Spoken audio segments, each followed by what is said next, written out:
Let's imagine for a moment that you're an observer of a team meeting where there's a lot of toxic behaviour. As you watch the reactions of the team members, can you identify which members are bystanders, perpetrators, or advocators?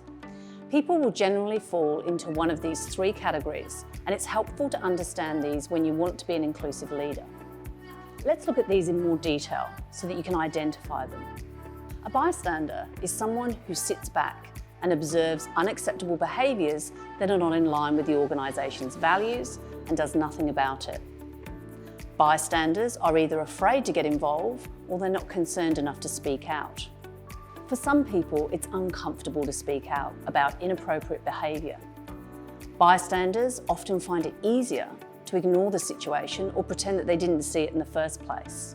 They'll usually stay silent and won't voice their opinion. A perpetrator is someone who engages in the behaviour that doesn't align with the organisation's values. This could be someone who commits acts of victimisation, or it could be someone who participates in toxic behaviour as part of a group. Sometimes the behaviours can be more subtle, like microaggressions, where a comment or an action is either intentionally or unintentionally hostile or demeaning and has a significant impact on marginalised groups. Even someone who defends or tries to protect a perpetrator can be considered a perpetrator themselves. Think of the typical schoolyard bully. They often have a small group of followers. These followers can also be considered perpetrators because they're either sanctioning the behaviour or helping to facilitate this behaviour. To be inclusive, you need to be an advocator. An advocator is the role model who understands the organisation's values and practices them. They call out unacceptable behaviour that hasn't aligned with these values and excludes others.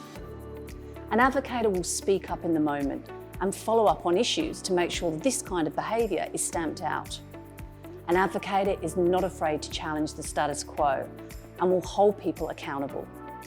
In the toxic team meeting example, an advocator would always speak up, call out below the line comments, and remind people about what's acceptable.